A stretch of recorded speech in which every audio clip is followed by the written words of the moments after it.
18 horas. Notícias de Manaus, Amazonas, Brasil e do mundo. Agora na Mix. Legal, 6 horas, 1 minuto em Manaus. Boa noite pra você na sintonia certa, 18 horas no ar. Alô, Karime. Alô, Carlão. Boa noite. Muito boa noite pra você sintonizado aqui em 100,7. Obrigada pela sua companhia. Estamos juntos a partir de agora até às 7 da noite, aqui no 18 horas. É claro, hein, querido ouvinte, nós estamos contando com a sua participação aqui no 18 horas até às 7 da noite. Você pode acionar aí o nosso WhatsApp, que é o 994887592 e participar do programa conosco, né, Karime? Exatamente, está valendo também a sua participação para você que nos assiste ao vivo pelo YouTube. Manda sua mensagem de texto. Mix. Conferindo os destaques de hoje do 18 horas, crise na saúde pública no Amazonas. Os pacientes são atendidos no chão do Hospital Platão Araújo. Verão amazônico, sensação térmica em Manaus chega a 45 graus. O período de estiagem este ano vai ser o mais severo dos últimos 20 anos na floresta amazônica. Alerta na saúde, Amazonas registra caso de coqueluche em bebê.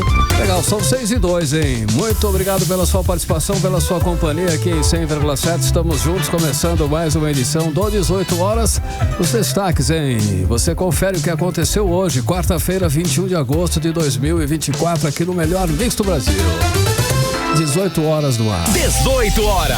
Olha, Carimilhão e ouvintes em 100,7 Manaus, né? Realmente está um mês bastante quente, um mês bastante complicado. É um caldeirão, né, Carlão? Tá muito quente, Karime. Essa quarta-feira, hoje, 21 de agosto desse ano de 2024, está realmente quente, muito quente. Não sei você, Karime, mas eu não tô aguentando esse calorão todo, não. Ele não tá dando uma trégua pra gente. Nem de noite, né, Carlão? Nem de noite. A noite é que esquenta. Sei que lá, fica... se é pior, né? Tá pegando fogo, Manaus, tá literalmente, quente, Carlão. Tá quente, Estamos falando aí de uma sensação térmica de 45 graus e parece que vai piorar, tá? Sim, de acordo com o Climatempo, a máxima aqui em Manaus gira em torno dos 36 graus, mas, como eu falei, a sensação térmica está chegando a 45 graus.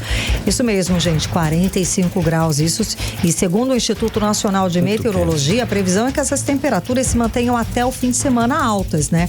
Com chances de alcançar aí 38 graus. Olha, e a situação não para por aí não, viu, Karime? Segundo os meteorologistas, Manaus vai ficando cada vez mais quente nas últimas 3 décadas e nós estamos sentindo isso. Os principais fatores para essa sensação térmica que está insuportável são aí o aquecimento global, as mudanças climáticas e a falta de arborização na cidade, que é muito grave esse item aí. Manaus é a segunda cidade menos arborizada do país, acredite se quiser, cara. Exato, aí é um item que a gente fala, acredite se quiser, gente. No meio da floresta amazônica, Manaus é a segunda, né, cidade menos arborizada do país, o que só piora a nossa situação aqui. Sim. E por isso Manaus está se tornando uma das maiores ilhas de calor humano do Brasil. Essa é a classificação. Sim. O número crescente de construções e a pouca arborização agravam, lógico, esse problema.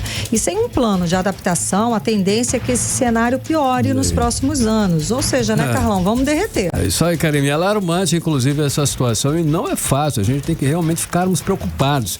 O que vamos enfrentar daqui para frente? Qual é a situação? A previsão para as próximas semanas não é nada otimista, inclusive.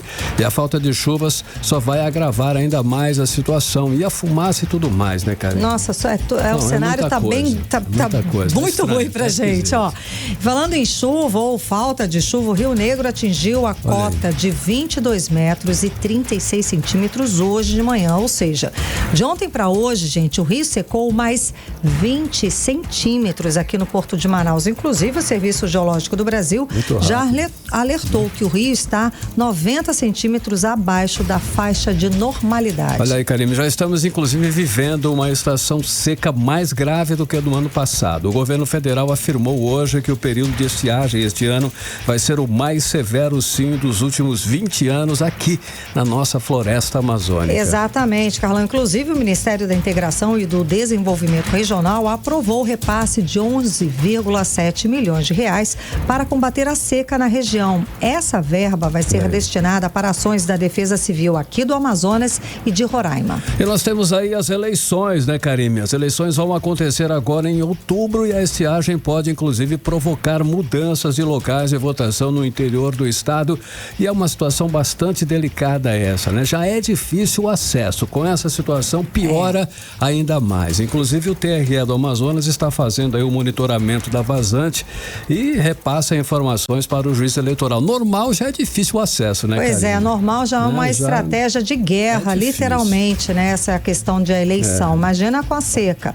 Ainda falando sobre as eleições, Carlão, até o envio das urnas eletrônicas para os municípios do interior do estado foi antecipado em mais ou menos um mês antes do previsto. Isso porque, com os níveis dos rios abaixo do normal, as viagens, é claro, têm demorado mais. E o que resta, né, Carlão, é tentar nos adaptar a essas condições extremas de calor. E você que está nos ouvindo, aí a gente pede a participação do pessoal pelo WhatsApp, né, Carlão? Sim. Como é que você está enfrentando esse calor? Você está achando pior do que o do ano passado? Conta pra gente pelo 994-887592. É isso aí, tá valendo então, querido ouvinte, a sua participação aqui, como eu falei inclusive no início do programa. Nós queremos realmente a sua participação.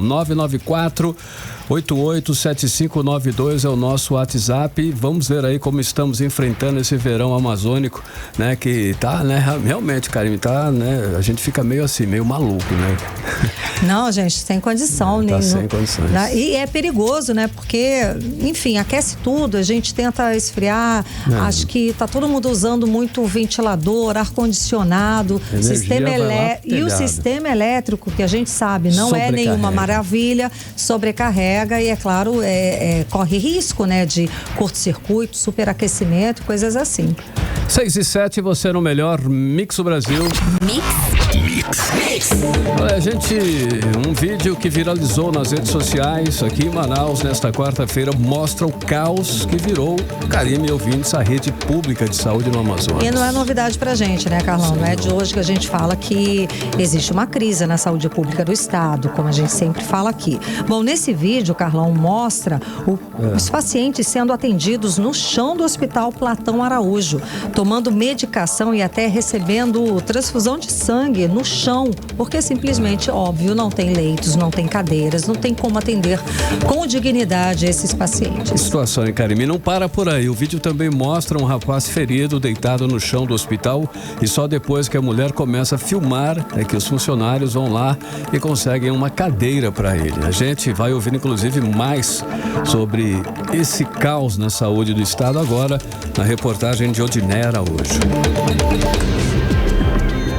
As imagens foram divulgadas hoje pelo portal Ponta Negra Manaus e no enunciado, o portal publica que enquanto o governador está na rua fazendo campanha para quem deveria fiscalizá-lo, o Hospital Platão Araújo na Zona Leste segue colapsando. Em seguida, o vídeo gravado por uma mulher mostra um paciente cheio de curativos deitado no chão do Hospital Platão Araújo ao lado de uma mulher que estava recebendo uma transfusão de sangue sentada também no chão da Unidade Estadual de Saúde. Paciente em transfusão de sangue aqui, ó, situação Platão Araújo, sentada no chão porque deixa em observação os pacientes aqui, ó. Não tem condições de acomodar paciente e deixa os pacientes nessas condições. Ao ser flagrada supostamente por algum funcionário do hospital, a mulher é intimidada por estar expondo o paciente. Guarda esse telefone, tu tá filmando o rapaz, daqui a pouco tu vai jogar na mídia, tu vai expor o rapaz, guarda isso. É pra isso mesmo. Tu não tem autorização de filmar o rapaz. É pra isso mesmo. Eu tô autorizando. Senta lá, não força a perna não, senta lá.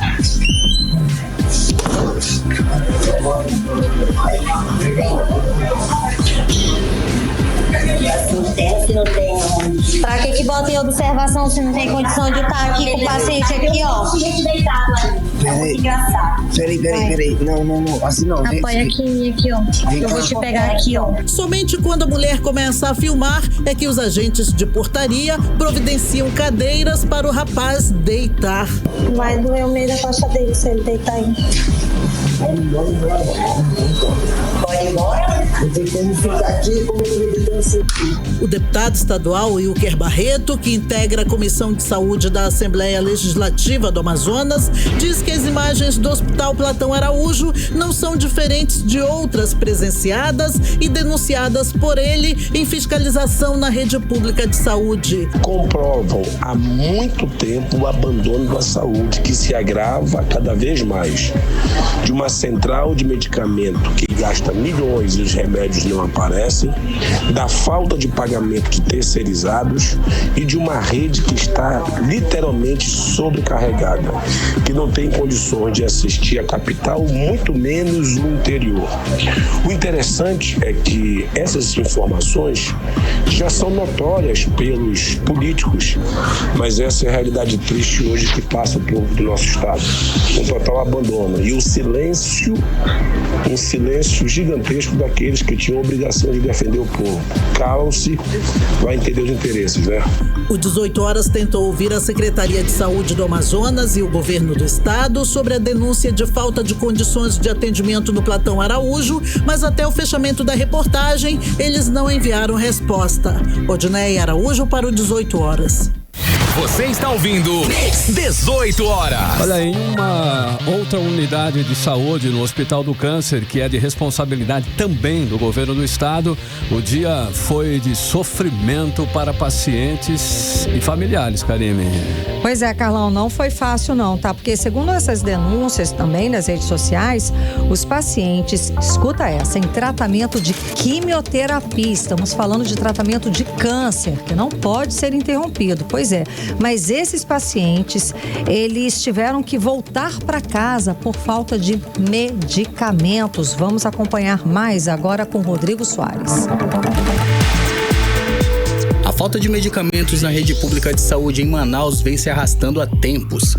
Desde a semana passada, pacientes em tratamento de câncer na Fundação Secom estão voltando para casa porque faltam medicamentos para quimioterapia. Denúncias desse tipo foram publicadas nas redes sociais. São 8h15 da manhã, muitos pacientes da quimioterapia estão voltando para casa por falta de medicamento para fazer o tratamento. Faço um apelo que o governador, o secretário de saúde, mande esses materiais para cá. Invista na saúde, invista na cultura, invista no esporte, qualquer outra coisa. Mas principalmente invista na saúde, porque sem saúde não adianta. A mesma situação tem vivido as pessoas com transtorno do espectro autista. Segundo o Nubia Brasil, da Associação de Mães Unidas pelo Autismo, faltam medicamentos para os pacientes atendidos pela SEMA, a Central de Medicamentos do Amazonas. Nós, como usuários de medicamento de alto custo, onde temos processo judicializado e pegamos na SEMA, a gente sente muito esse impacto, porque o metilfenidato, como o aripiprazol, eles começaram a ser fornecidos na lista do SUS, eles entraram na lista do SUS maio de 2023, se não me falha a memória, né? Então, assim, muitos processos foram judicializados para que o Estado fornecesse essa medicação. E quando saiu ele na lista do SUS, isso a gente ficou muito feliz. Mas a felicidade não demorou muito. Segundo o Nubia Brasil, da Associação Mães Unidas pelo Autismo, o caso foi levado ao Ministério Público, mas persiste a falta de medicamentos na SEMA. Nós fizemos denúncia no Ministério Público, infelizmente o Ministério Público ele acabou arquivando essa denúncia, porque primeiramente é porque já tem uma denúncia e já está em processo. A outra já tem um ataque. Então, assim, a gente acaba ficando triste porque é um órgão na qual a gente conta para ser um órgão fiscalizador e acaba acontecendo isso daí. Nesta sexta-feira, a falta de medicamentos na SEMA será pauta de uma reunião entre a Comissão de Saúde da ALEAN e a Secretaria de Saúde do Estado. O governo do estado não se manifestou sobre essa denúncia. Rodrigo Soares para o 18 Horas. Você está ouvindo 18 horas. Legal, 6h15, você no melhor Mix do Brasil. Olha só esse alerta, hein? Atenção, alerta preocupante. O Amazonas registrou um caso de coqueluche num bebê. A informação foi confirmada pela Fundação de Vigilância em Saúde do Estado. A coqueluche, antigamente, era conhecida como tosse comprida. Você deve lembrar, né, Karine? Eu lembro, mas a Nathalie já falou que não sabe, não. O pessoal mais novo nunca ouviu essa expressão, mas é aquela tosse comprida da criança. Comprida. Tá com tosse comprida, menino. Pois é uma doença altamente contagiosa, inclusive pode ser fatal, Karine, especialmente em crianças menores de 6 meses. O assunto é muito sério, gente. A Fundação de Vigilância em Saúde, inclusive, já emitiu um alerta e reforça a importância da vacinação para proteger os pequenos, gente. Tem vacina, tem cura. Não precisa a criança ficar com essa doença, né, Carlão? Sim. Gente, vamos vacinar os pequenos. A repórter Nathalie Moraes tem mais informações a respeito desse assunto e conversa com a gente agora. Uma coisa que você aprendeu agora, que antigamente, os antigos, a gente falava que era a doença da tosse comprida, tosse seca. Bom, mas vamos lá, Nathalie. Quais são as recomendações das autoridades em saúde para os pais evitarem que os filhos tenham coqueluche? Boa noite. Boa noite, Karine. Boa noite, Carlão. Boa noite, ouvintes do programa 18 horas. A gente está dando uma risadinha aí, falando de tosse comprida, mas o assunto é sério. É um assunto muito sério, né? Isso porque a coqueluche voltou não somente aqui no Amazonas, Karine e Carlão, mas também em outros estados do Brasil, né? Inclusive no Sudeste, nós registramos a morte de uma criança e isso não era registrado aqui no Brasil há mais de 10 anos.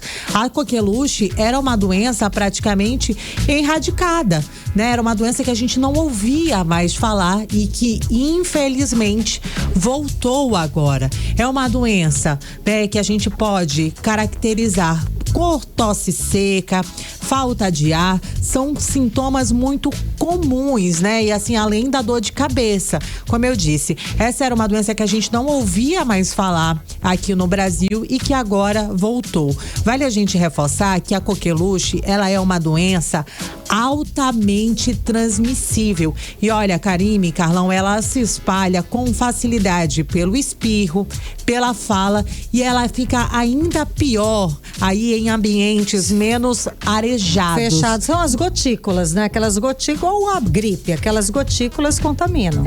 Exatamente, Karine. E aí aqui em Manaus nós registramos um caso da doença. Esse caso foi registrado em um bebê de apenas 4 meses de vida.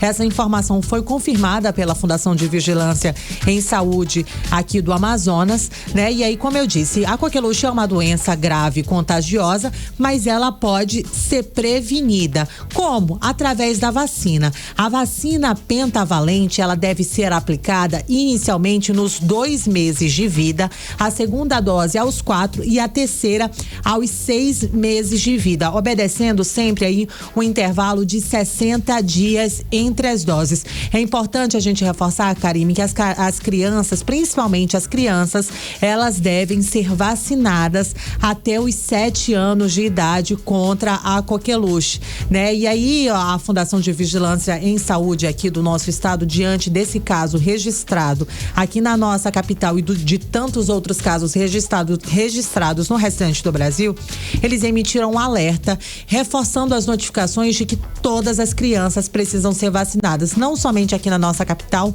como também nos 62 municípios aqui do nosso estado. Para falar sobre esse assunto, nós conversamos com a Lilian Furtado, ela que é gerente de doenças transmissíveis da Fundação de Vigilância em Saúde do Amazonas. Vamos conferir. Caso confirmado de coqueluche no nosso estado. Esse caso foi isolado, apenas uma criança. A gente já testou as demais crianças e demais comunicantes ao redor, todas deram negativo. Então a gente isolou o caso rapidamente e a gente fica apenas com um caso confirmado. Então a Fundação de Vigilância em Saúde, ela vem monitorando junto com as secretarias municipais de vigilância de saúde pacientes que apresentam os sintomas característicos da coqueluche, como tosse seca intensa, muito frequente. Então a gente leva esses casos para realizar exames. Então, o que a gente tem que atentar na prevenção? Você, pai, mãe, gestante, profissionais de saúde, deve procurar as unidades de saúde e manter seu cartão atualizado. A principal forma de prevenção da coqueluche é a vacinação. 18 horas. Karime, Carlão, ouvintes do programa 18 horas, a gente ouviu aí a fala da Lilian Furtado, ela que é gerente de doenças transmissíveis da Fundação de Vigilância em Saúde aqui do Amazonas. Eu falei inicialmente, né, Karime e Carlão, das vacinas para as crianças a partir dos 2 meses de vida, mas você viu aí no alerta da especialista reforçando que quem deve se vacinar também, gestantes, profissionais de saúde, idosos. É muito importante a gente dar sempre aquela verificada se o nosso cartão de saúde está atualizado, em dia, né? Está atualizado. E principalmente, né, Karime, depois da pandemia, a gente tem que ter essa atenção a mais, porque a gente sabe essas doenças, por exemplo, a tosse comprida, a coqueluche, era uma doença que não se falava há muito tempo e que infelizmente agora está de volta. Lembrando que a vacina que previne contra a coqueluche é gratuita aqui na nossa capital e ela pode ser encontrada nas unidades básicas de saúde, né? Qualquer unidade básica de saúde oferece, você pode levar ali o seu cartão de vacinação, o cartão do SUS e um documento de identificação que você consegue ser vacinado. Aqui no nosso estado foram registrados 5 casos de coqueluche nos últimos 2 anos, sendo 4 no ano de 2022 e 1 no ano passado. É isso, Karime, Carlão, boa noite. Esse agora, né? E mais esse agora, desse bebê de apenas 4 meses aqui na nossa capital. Obrigada, Nathalie Moraes, obrigada pelas informações. É aquela história, né, Carlão? É fundamental que os pais estejam atentos aí ao calendário de vacinação dos filhos, não só da coqueluche, né? O cartão de vacinação de tudo, dá uma olhada, vê se está atualizado, vai lá, vê se está faltando alguma vacina. E a coqueluche em especial, gente, é uma doença grave, mas tem vacina, vamos lá vacinar, né, Carlão? Sim, a responsabilidade começa em casa, né, Karime? As autoridades de saúde precisam também intensificar as campanhas de vacinação e conscientização, principalmente em áreas mais vulneráveis. A Fundação de Vigilância em Saúde já emitiu um alerta aí, mas é preciso que essa mensagem, claro, chegue a todos os cantos do estado para evitar aí que nossos novos casos surjam, Karime. Exato, e é aquela história, né? Pais irresponsáveis, qualquer sintoma, corre pro hospital, não pode bobear. Agora 6h22, você no melhor Mix do Brasil. Vamos falar sobre os bastidores da política local, Carlão, bora lá. Vamos nessa aí. Cíntia Blink na área, Karine. Já está aqui com a gente. Boa noite, Blink. Então, a Universidade Federal do Amazonas também vai sabatinar os candidatos a prefeito de Manaus, é isso? Olha que maravilha, boa noite. Show. Boa noite, Karime, boa noite, Carlão. E todo mundo que está com a gente na 100.7. É isso aí, o FAM entra nesse ritmo aí de sabatinar quem quer ser prefeito ou quem quer se manter no caso do prefeito que pode vir aí para reeleição, que está na reeleição, aliás, tentando se reeleger, Davi Almeida, assim como todos os outros. A UFAM vai entrevistar os 7, viu? Não fez diferença ali. Que legal, todos os candidatos. A representatividade no Congresso Nacional, não. E já vai ser amanhã, quinta-feira, às 9 horas da manhã, lá no Auditório Eulália Chaves, que todo mundo conhece, né? Grandão ali, logo na entrada. E o Conselho Administrativo, CONSAD, é quem tomou essa iniciativa para entrevistar os 7. E o foco é saber como que o prefeito da cidade que virá, né? Ele vai atuar no dia a dia do universitário, que propostas vão afetar o dia a dia do universitário. A gente já tem até aqui as perguntas, são 9 perguntas. Ué, já vem antes as perguntas? São as mesmas para todos? São as mesmas para todos, com o mesmo tempo para todos. Enquanto um responde, o outro não pode estar presente, mas vão todos numa leva só, o que acho tudo maravilhoso. É bom, vai ser mais prática. Tudo num dia só, todos os candidatos. Todos num dia. E aí, na hora, um não vai escutar a resposta do outro, né? Foi o que prometeram aqui. Todos vão, será? Todos vão? Todos foram convidados. O máximo é 30 minutos ali da participação de cada um. Então, são perguntas breves, né? São menos de 10. E tem tempo exatamente para responder cada uma das perguntas. Está super organizado. E aí, falam dos mais diversos assuntos. Por exemplo, quanto às propostas de parcerias com a UFAM nas áreas técnicas de engenharia e P&D. O que o candidato aí pode falar? Essa é uma das perguntas. Eu imagino que alguma aqui vai falar sobre... Aliás, é a primeira. Quanto ao transporte público que dá acesso ao campus da UFAM, qual que são as propostas? Para lá tem a segurança também, a questão da segurança dos estudantes lá para a UFAM, né? Também, de repente, deve ter, não sei, já tô eu aqui dando pitaco. Dentro da UFAM existe prefeito também. Existe o prefeito da UFAM, o reitor, enfim, ali é uma cidadezinha realmente.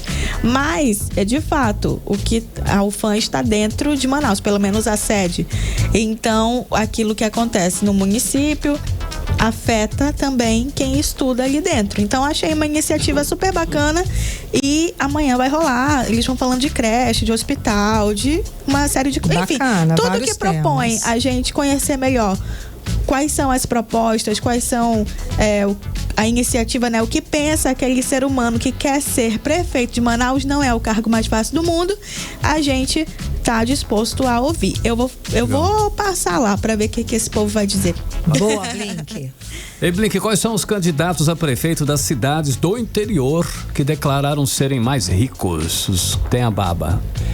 Pois é, a gente tem isso para dizer, né? Olha aí. Quanto aos bens de cada um dos candidatos. Só um pouquinho que sumiu aqui. Mas aquele momento que a gente fica desesperado quando apaga tudo no celular, tuas anotações todas, acontece com a gente aqui também. Mas hoje eu tô cheia de assunto, viu? Até só que aí ela anotou, pra Karime. Ela trouxe com um bloquinho hoje eu dela. Trouxe caderno. Maravilhoso. Hoje eu fiz dever de casa. Maravilhoso, pode trazer o caderninho que não tem problema, que eu adoro, eu sou dessas também. Eu tenho no celular, mas eu gosto muito de anotar no bloco de anotação as coisas para não esquecer e para não perder, correr esse risco aí de se perder no meio de tanta anotação e de tanta apuração. Ó, a gente tem no Amazonas 203 candidatos a prefeito, dentro ali dos 62 municípios. Aí nós temos 85,2%, mais esmagadora a maioria, de homens e 14,8% de mulheres. O maior número de candidatos está no Manaus e Itacoatiara, seguido de Manacapuru, São Gabriel da Cachoeira e Careiro.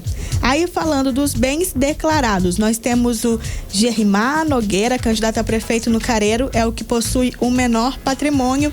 Já o que possui o maior patrimônio é o médico Paulo Mates, que é candidato a prefeito em Apuí. Então, isso comparado com Manaus. Isso que eu ia falar, comparado também com Manaus aqui, olha. Sim, é candidato a prefeito, porque eu acho que a vice é difícil superar a Maria do Carmo, viu? Pois é. A gente tá falando de prefeito. Sim, mas mesmo assim, Sim, de Apuí. Aí, em segundo, vem o Zezito, candidato de Tapauá, Augusto Ferraz, em Iranduba. Fonte boa, o candidato de maior declaração era Dr. Lázaro e em seguida vindo ali Belarmino Lins, só que eu vou já contar para vocês sobre Belarmino Lins e a gente vai ter que mudar essa informação aqui. Dos menos favorecidos financeiramente, digamos assim, pelo menos na declaração, como eu falei, Gerimar Nogueira, lá do Careiro, tem também Mercedes, candidata em Jutaí, e a Mauri, candidato em Humaitá. O nome dele é Amauri do Sindicato, o nome de urna. E aí, em Humaitá ele fica. Então, esse é um raio-x aí de todos esses números, né? Temos mais homens que mulheres e quanto à grana, esse povo aí que é o mais... O candidato de Apuí é o que mais declarou, a prefeito, né? Agora, fala então pra gente sobre o ex-deputado estadual Belarmino Lins, do União Brasil. Ele desistiu de Fonte Boa? Ele não é mais candidato a prefeito? Belarmino Lins, que a gente conhece bastante como deputado estadual, né? Ele foi por muitos anos. É o Belão. Belão que ia para as sessões com as camisas mais icônicas, sessões durante a Covid. Ele ia com camisa florida, assim. Ao estilo Agostinho Carrara, essas coisas. Ele é do grupo de partidos do governador, né? Ele é do União Brasil.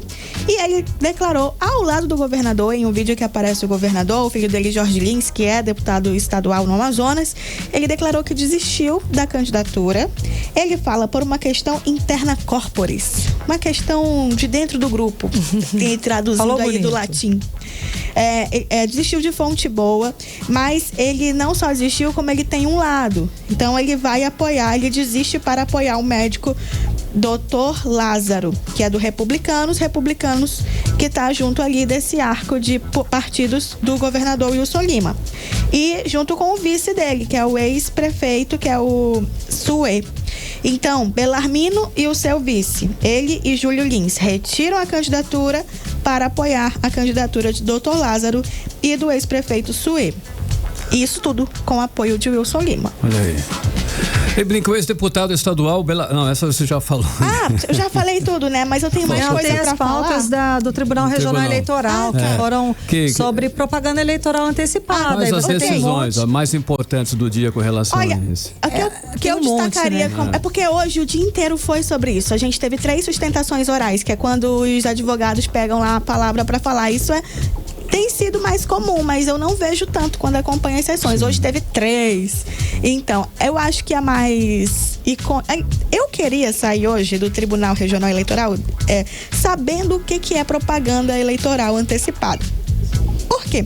É tudo muito subjetivo. A mesma situação é analisada por diferentes pessoas e uma fala teve e outra fala não teve. Eu achei que hoje a gente ia chegar a uma definição, numa equação de, olha, quando foi isso, não tivemos, tá? Tanto é que a decisão dessa que rendeu mais discussão ali acabou porque teve pedido de vistas, que é quando um dos julgadores, enfim, eles dizem assim, eu quero olhar essa situação aqui melhor para eu dar o meu voto. Então eu quero tirar ela da pauta para eu estudar esse assunto e depois trazer meu voto. Foi assim que saiu, não foi com uma decisão. E saiu com voto de divergência ganhando, que foi... Na verdade, a relatoria falou que teve sim... Lembra quando a Momandel pediu a cidade em casamento? Ele fez um vídeo, era dia dos namorados, ele disse que estava na hora de dar um próximo passo e tudo mais. Que não era campanha, ele era pré ainda, ele não podia dizer que era candidato. Não podia dizer vote em mim. Isso. O Partido Novo entrou com uma ação dizendo que ele fez sim o pedido de vote em mim, sem falar vote em. Mas quando ele propõe um compromisso de casamento, é um compromisso, então estaria ali se pedindo voto. A defesa de Amamandel disse que não houve o pedido explícito, então não cabe dizer que houve propaganda eleitoral antecipada. Para o Ministério Público Eleitoral, que ele não vota, mas ele dá uma sugestão, né, do que ele está entendendo ali, ele fala que não houve, que foi uma brincadeira, que entende-se ali como humor, mas que não teve pedido de voto, ele não falou de qualidades dele para votar nele, e por isso ele entendeu que não cabia ali propaganda eleitoral. Entretanto, o relator do caso entendeu que sim, que teve propaganda, porque entendeu junto ali com o Novo que está se fazendo uma proposta de compromisso, portanto, o voto. E uma das pessoas, um dos juízes que decidiu antecipar o voto, também votou dizendo que houve sim propaganda eleitoral antecipada, inclusive citando ali nos comentários que as pessoas estavam falando nesse sentido. E ela trouxe todo um contexto, né, de que ainda era pré-candidato, mas sabia-se que estava se falando de uma eleição e tudo mais. O que eu achei engraçado desse julgamento foi o relator dizendo que ele foi atrás do Google para saber o que era chipar. Porque no vídeo a mão fala, você chipa ou não esse relacionamento, uma coisa assim, ele usa esse termo. E aí o juiz teve que procurar.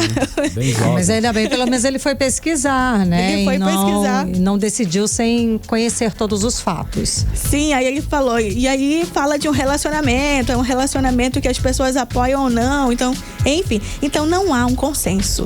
Como teve o pedido de vista, a gente só vai saber quando isso voltar, se mais nenhum pedir vista. Sim, valeu. Tá bom, então. É isso? Eu tenho mais uma coisa, mas eu tenho tempo, acho que não mais, né? Não, mas fala rapidinho. Saulo Viana foi processado pelo estado do Amazonas, deputado federal que estava naquela coisa de... Aliás, continua, né, subindo no palanque de Davi Almeida e tudo mais, mas não foi por isso.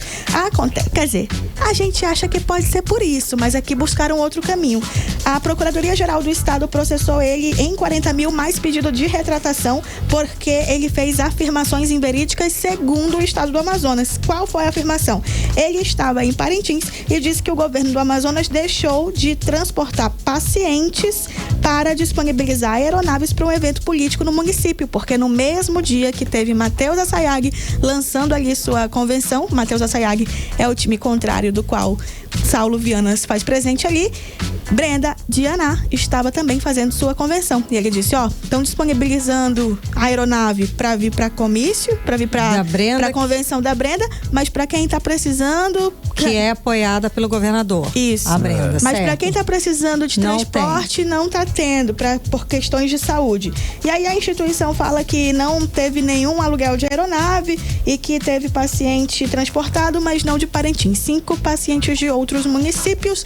Vou ver como essa história continua. Saulo ainda não foi chamado para se manifestar, mas eu vou acompanhar tudo e trazer para você. Obrigada, Blink. Até amanhã. Valeu, Cíntia. 18 horas.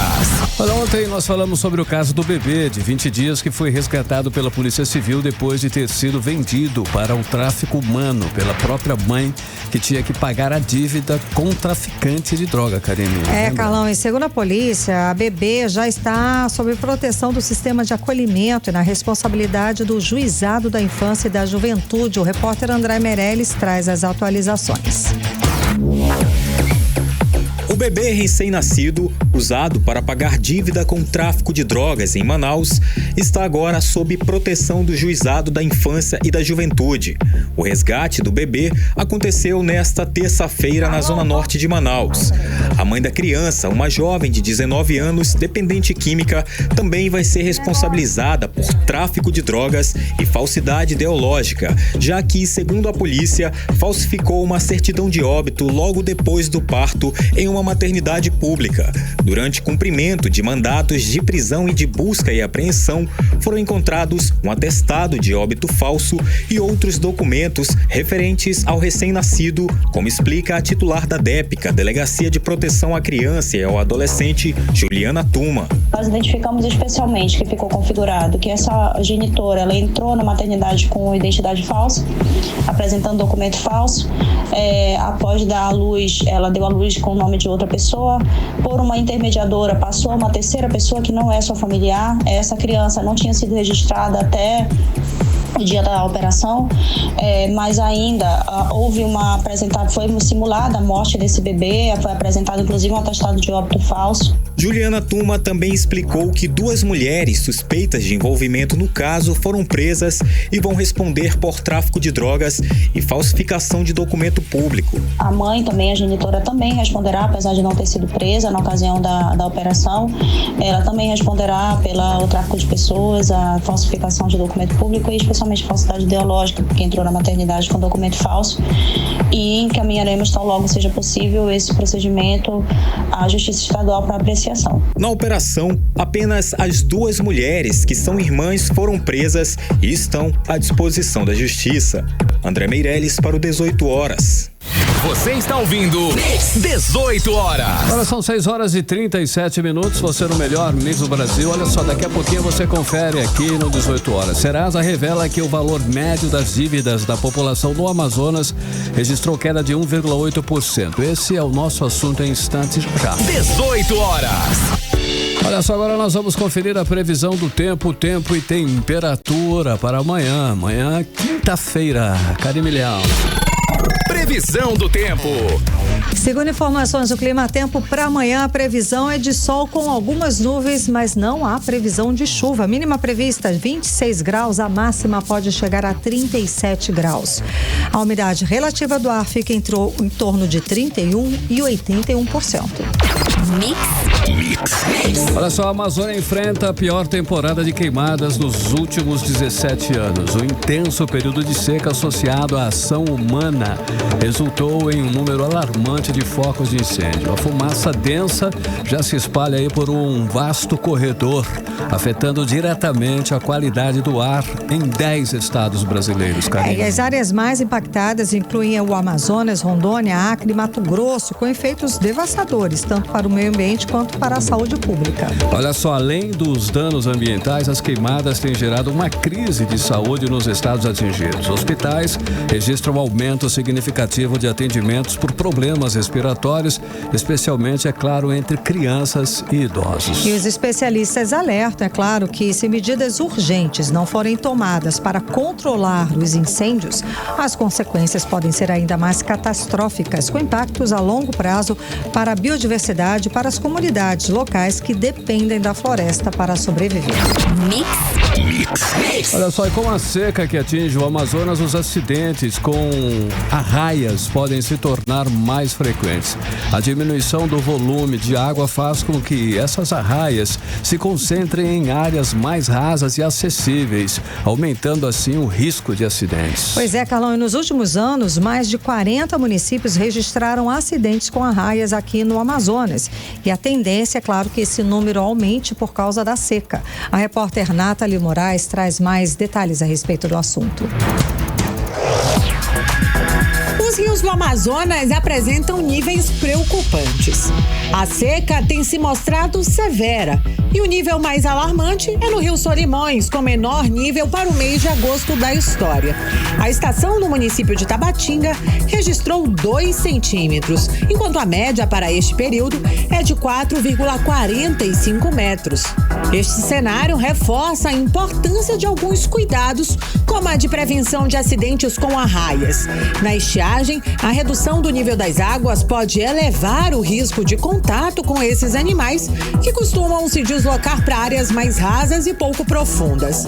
Por isso, é importante estar atento às mudanças no ambiente natural, como alerta o diretor de Vigilância Ambiental da Fundação de Vigilância em Saúde do Amazonas, Helder Figueira. Essa época do ano, onde a gente tem a estiagem, a possibilidade de você ter um acidente com esses animais é maior, porque eles ficam geralmente próximo da margem, e isso facilita o contato com os banhistas. Então, quando você for a um balneário, a tomar um banho de rio, para se refrescar do calor, é importante que você verifique a presença desses animais. Tome cuidado, especialmente crianças que ficam mais na beira do rio, de não entrar subitamente na água. Verifique a presença do animal para evitar qualquer contato.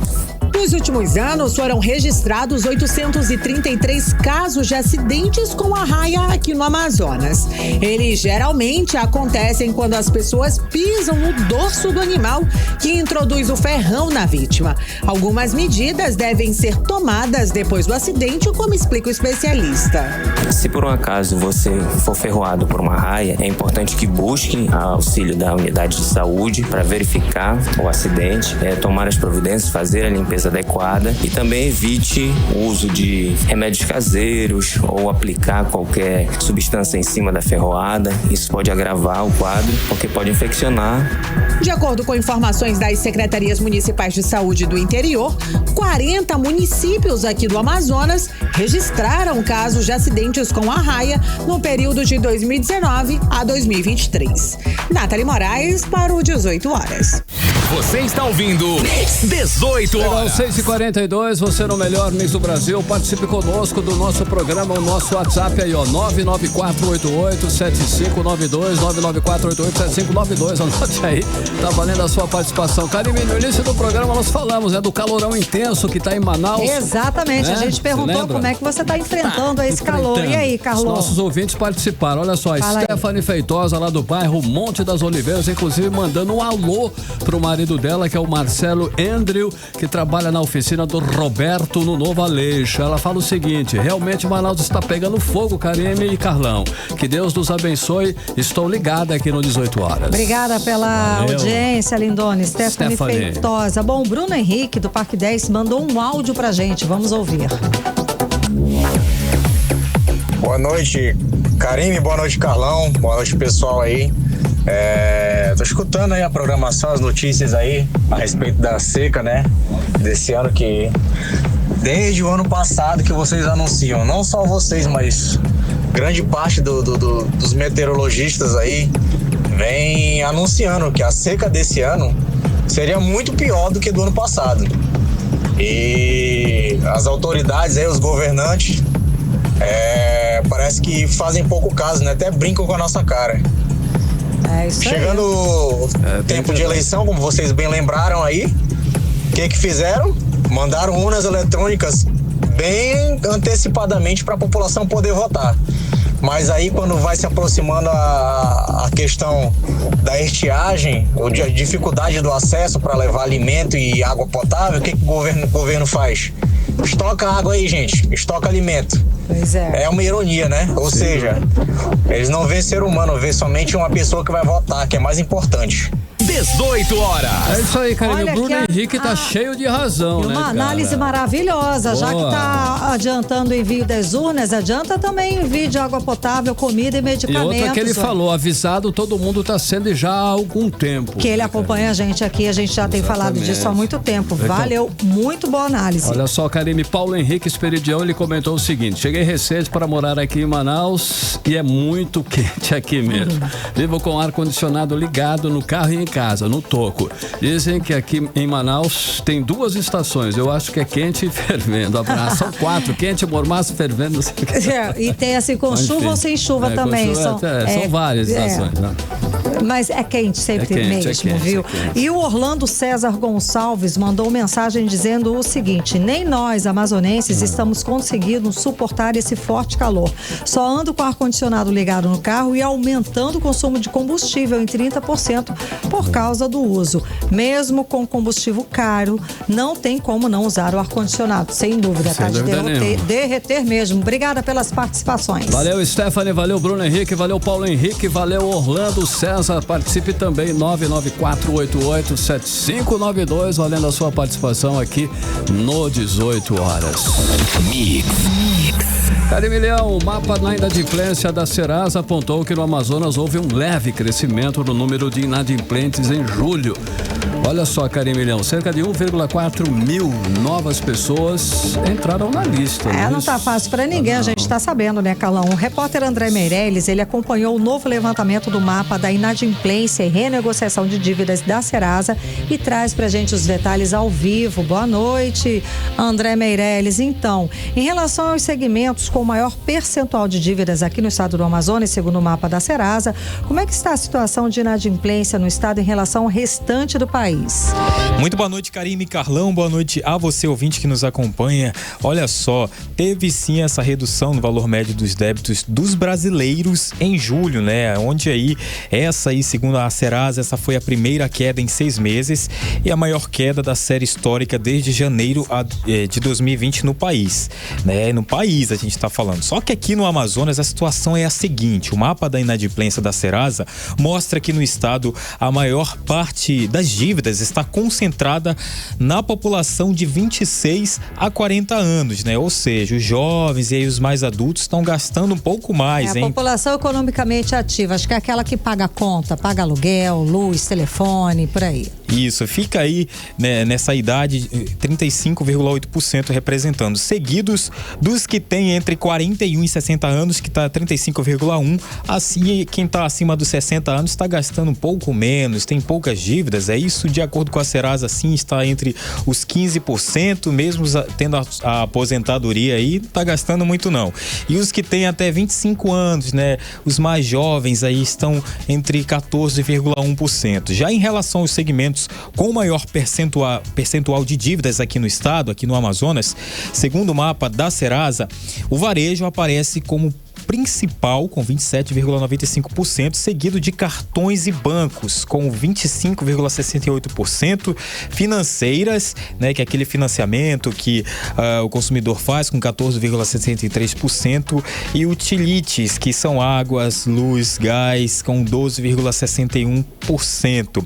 Agora, sobre a queda de inadimplência no país, é de que comparado ao mês de junho houve uma queda, isso nacional, de 0,71% nas dívidas com cartões e bancos e de 0,59% no setor de utilities, e o aumento foi no país foi no varejo, que é de 0,53%, que é quando você vai ali, compra um celular, compra um notebook e tal.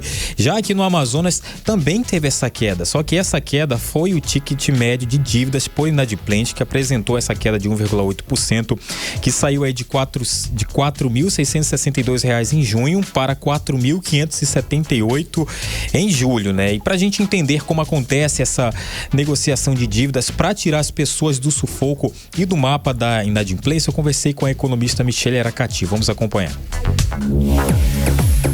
Observando uma queda de 1,8% no quantitativo de famílias endividadas no Amazonas, nós observamos aí que a situação ela vem melhorando com o passar do tempo, mas ainda temos números muito elevados de endividamento e isso faz com que a gente tenha algumas dificuldades, principalmente em relação à economia regional.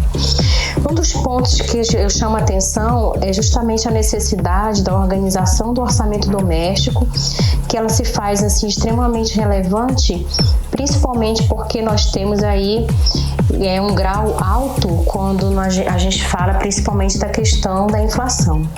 Então, a inflação dos alimentos, a inflação do transporte e a inflação que mexe diretamente no bolso das famílias que têm uma renda muito baixa. 18 horas. Tá, então, Karime e Carlão, a gente conferiu a fala da economista Michele Aracati falando aí sobre essa situação aqui do Amazonas, né, que mais de 1,4 mil pessoas entraram aí para a lista de inadimplentes em julho, isso tudo esse ano, né? Em contrapartida, outros indicadores apresentaram aí essa diminuição, como a gente já falou aqui. E por falar em inadimplentes, eles inclusive podem negociar dívidas que chegam até 99% de desconto. Isso ele pode acessar o aplicativo ou site da Serasa, só acessar lá e conferir as propostas, Karime, Carlão. Bora. Muito obrigada pelas informações. Boa, André. Obrigada. Valeu, até amanhã. André. Mix. 6 horas e 50 minutos em Manaus. Partiu Brasília, Carlão. Hora de Brasília, Karime Leão. Bora lá conversar com o nosso correspondente, Cadu. Carlos Eduardo Matos, que já está dividindo a tela com a gente. Cadu, boa noite, Cadu. Então vamos lá. O Senado discute o projeto de lei para criar um programa que incentiva o setor de semicondutores no Brasil. Esses semicondutores, gente, são a matéria-prima para a produção de chips e microcircuitos que estão nos mais diversos aparelhos eletrônicos, de celular até automóveis. Cadu, inclusive, é um mercado que no Brasil tem faturamento anual da casa de 5 bilhões de reais. Cadu, é muito dinheiro. E vem cá, temos algum impacto desse setor aqui na Zona Franca de Manaus? Cadu, explica mais. Boa noite. Boa noite, Karime e Carlão. Boa noite, ouvintes do 18 horas.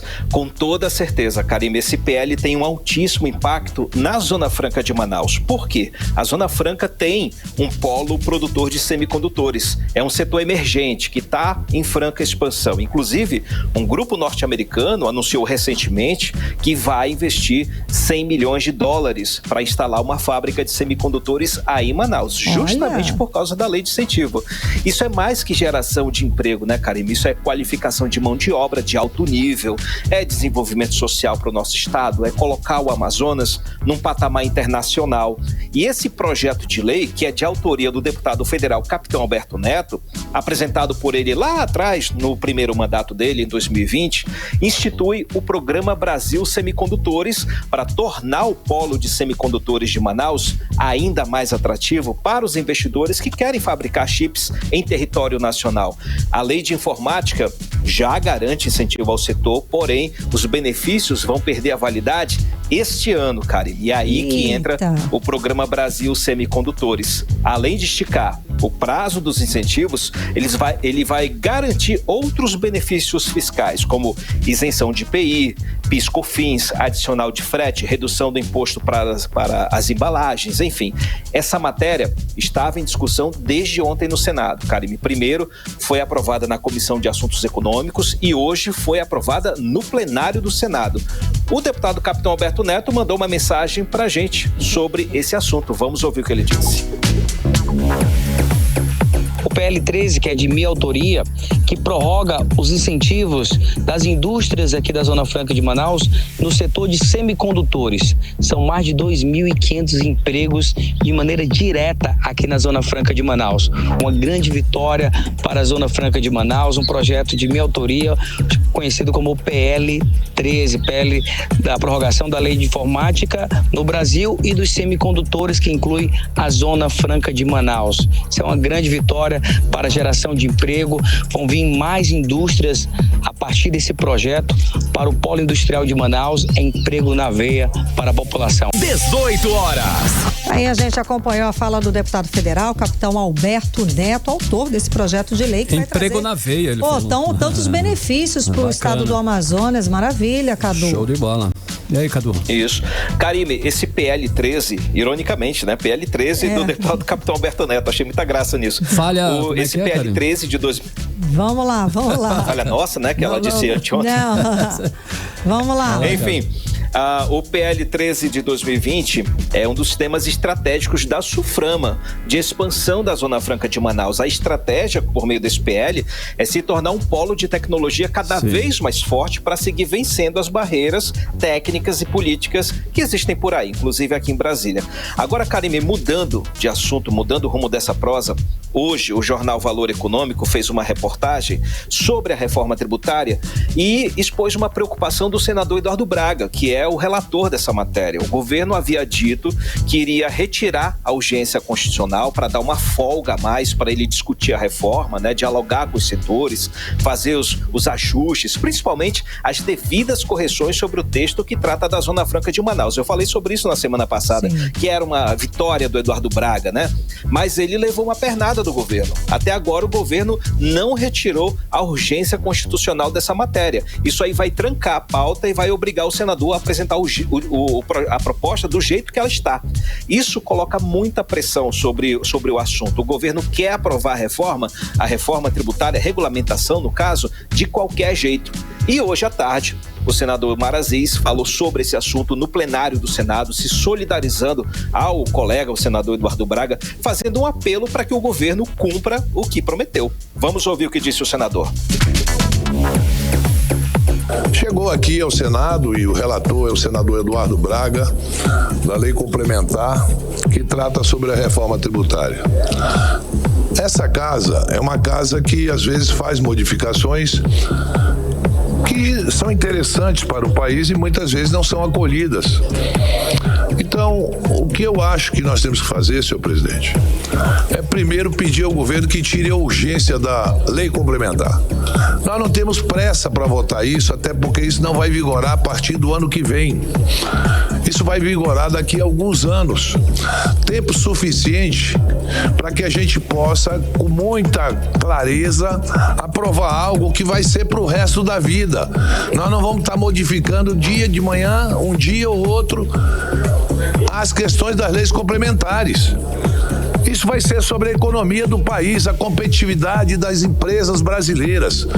Se trata do agronegócio, das indústrias de componentes, das indústrias de bens finais. Se trata do pequeno, do médio e grande empresário, do microempresário. 18 horas. Então a gente acompanhou a fala do senador Eduardo Braga, apoiando o senador, a gente acompanhou a fala do senador Omar Aziz, apoiando, né, a queixa do senador Eduardo Braga por tirar a questão, por colocar a questão de urgência para analisar, né, todos os textos, os pontos da reforma tributária. Muita calma nessa hora, afinal de contas, vai mudar a vida de todo brasileiro. Então realmente tem que ter calma, né, Cadu? Não precisa ser assodada a discussão, é porque o governo ele quer cumprir uma meta e quer, o senador Eduardo Braga, como ele é um aliado do governo, ele está querendo impor uma vontade, né, sobre o senador. E o senador sabe que tem questões fundamentais ali, a questão da carne na cesta básica, tem a questão dos remédios, tem zero tributação, tem a questão dos veículos, que tem uma tributação muito alta, né, e tem a questão das armas, que tem quase zero tributação. Tem que ajeitar alguma coisa, isso precisa de tempo e tá rolando eleição, como é que vai discutir isso daí com os setores? Complicado, né? É preciso de mais tempo. Karime, Carlão. Cadu, tempo pra você nas rapidinhas aí, 1 minuto e pouco aí, manda bala. Tem uma aí? Bora lá. Tem, bora lá. Hoje eu destaco o governador Wilson Lima, que ele está aqui em Brasília e participou agorinha à tarde, Carlão e Karime, de uma reunião no Palácio do Planalto para discutir um plano integrado de combate às queimadas e também do enfrentamento à seca, né? Na verdade, ele veio pedir apoio da Casa Civil, da Defesa Civil Nacional e do Ministério da Integração para conter o avanço das queimadas. Essa reunião não foi só com o Wilson Lima, tem governador governadores de outros estados, como Roraima, Rondônia, Mato Grosso, participaram dessa reunião para fazer um plano integrado entre os estados e o governo federal de ação de combate às queimadas, porque está geral, né? O Mato Grosso, o Pantanal está queimando, a Amazônia está queimando, aqui o Cerrado está queimando bastante. Inclusive, eu estou aqui com o meu aparelhinho, olha aqui, ó, de oxigênio, porque não está fácil. Aqui a umidade está 10%. Nossa, é uma situação perigosíssima. O governo do Amazonas, ele precisa de ajuda com infraestrutura, veículos, equipamentos, combustível, pessoal para combater o fogo. E nas ações de enfrentamento à estiagem, o governador Wilson Lima, ele pediu do ministro Valdez Góes recursos para comprar água, cesta básica e outros itens que são considerados essenciais para ajudar as famílias ribeirinhas que já estão ficando isoladas por causa da seca, principalmente lá no Rio Madeira. Eu volto com vocês, Karine e Carlão. Obrigada, Cadu, pelas informações. Até amanhã. Valeu, Cadu. Tchau, gente. Valeu. Tchau. Olha só, vamos agora conferir outros destaques do dia no Amazonas, no Brasil e no mundo. Bovespa quebra recorde pelo terceiro dia seguido e fecha os 136.463 pontos. Indústrias da Zona Franca pedem ajustes na reforma tributária e cobram investimentos na região. Estiagem pode provocar mudança de locais de votação no interior do Amazonas. Empresa aérea Voipaz suspende temporariamente as vendas de passagens. Por causa da seca, a TRE antecipa o envio de urnas eletrônicas para os municípios do interior do estado. Mix. Um ponto. Seguimos direto para o editorial 18 horas. Editorial 18 horas. O governo federal constatou que o período de estiagem esse ano na Amazônia será o mais severo em 20 anos. A possibilidade da vazante impedir a navegação já bate a porta de muitas cidades do interior. O Operador Nacional do Sistema Elétrico já recomendou o acionamento de geradores a gás, o que indica o baixo volume de águas nas usinas hidrelétricas. O Ministério da Integração e do Desenvolvimento Regional já reconheceu o estado de emergência em 53 municípios da região. O ministro Valdez Góes informou que está previsto para a próxima semana uma reunião com os governadores dos estados atingidos, onde devem ser informadas mais situações difíceis. Mas o que a população atingida espera é a ajuda dos governos para sobreviver ao período difícil que a Amazônia enfrenta. 18 horas. 7-1, Karime. Boa noite. Boa noite, um beijo. Até amanhã. Até amanhã. Você ouviu 18 horas. As notícias do Brasil e do mundo. De volta amanhã.